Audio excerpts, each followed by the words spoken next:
بسم اللہ الرحمن الرحیم۔ السلام علیکم ناظرین۔ دوستو، سعودی عرب دنیا کی وہ واحد مملکت ہے جس کا نام کسی خاندان کے نام پر رکھا گیا۔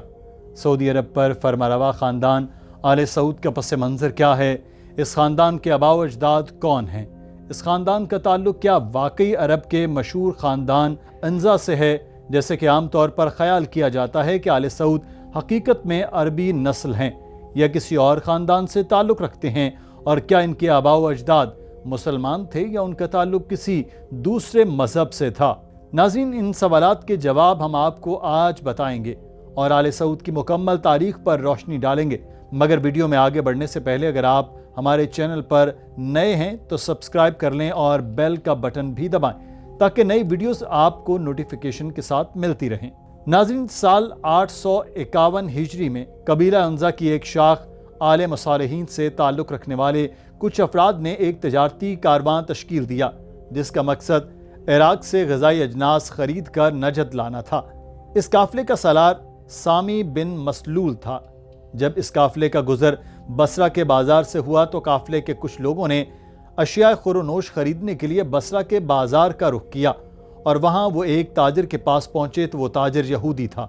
ناظرین، اس تاجر کا نام مردخائی بن ابراہیم بن موسیٰ تھا اور خرید و فروخت کے دوران اس تاجر نے ان لوگوں سے پوچھا کہ تم لوگوں کا تعلق کہاں سے ہے؟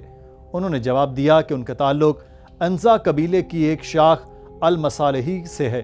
یہ نام سننا تھا کہ یہودی کھڑا ہوا اور وہ ان میں سے ہر فرد سے بڑے تپاک کے ساتھ گلے ملا۔ اس نے بتایا کہ وہ خود اس قبیلے کی شاخ سے تعلق رکھتا ہے، مگر اپنے والد کے انزا قبیلے کے بعض افراد سے ایک خاندانی جھگڑے کی وجہ سے اس نے بصرہ میں رہائش اختیار کر لی۔ اس نے اپنے خادموں کو حکم دیا کہ قافلے والوں کے تمام اونٹوں پر گندم، کھجور اور چاول کی بوریاں لاد دیں۔ یہودی تاجر کے اس رویے نے قافلے والوں کو حیران کر دیا۔ وہ انتہائی خوش ہوئے کہ عراق میں ان کے ایک خاندان کا فرد مل گیا ہے جو ان کے رزق کا وسیلہ ہے۔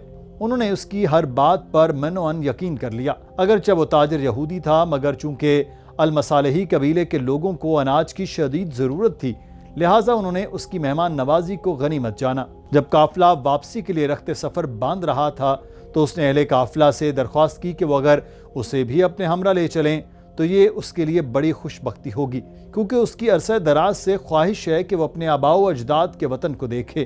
اور یوں وہ یہودی تاجر قافلے کے ساتھ نجد پہنچا۔ ناظرین، نجد پہنچ کر اس نے لوگوں سے راہ و رسم بڑھانا شروع کر دیے اور اپنی چرب زبانی سے کئی افراد کو اپنے حلقہ اثر میں لانے میں کامیاب ہو گیا، مگر غیر متوقع طور پر اسے وہاں القصیم سے تعلق رکھنے والے ایک مذہبی رہنما شیخ صالح المسلمان عبداللہ کی مخالفت کا سامنا کرنا پڑا۔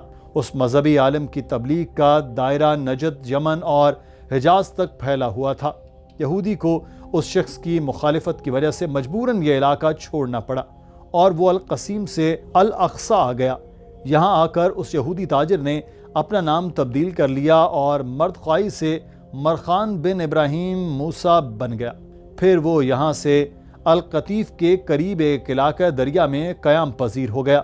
یہاں اس نے مقامی باشندوں میں اپنا اثر و رسوخ بڑھانے کے لیے من گھڑت کہانی کا سہارا لیا کہ رسول اللہ صلی اللہ علیہ وآلہ وسلم کے زمانے میں مسلمانوں اور کفار کے درمیان لڑی جانے والی جنگ احد میں کافر کے ہاتھ رسول اللہ صلی اللہ علیہ وآلہ وسلم کی ڈھال لگ گئی۔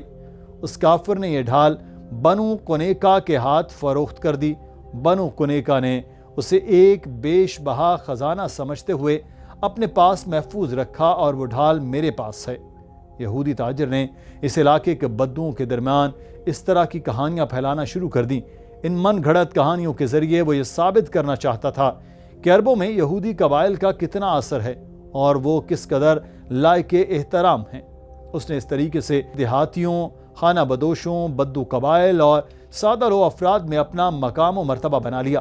آخر اس نے ارادہ کر لیا کہ وہ مستقل طور پر القطیف کے قریب دریا قصبے میں قیام کرے گا اور اسے اپنی سرگرمیوں کا مرکز بنائے گا۔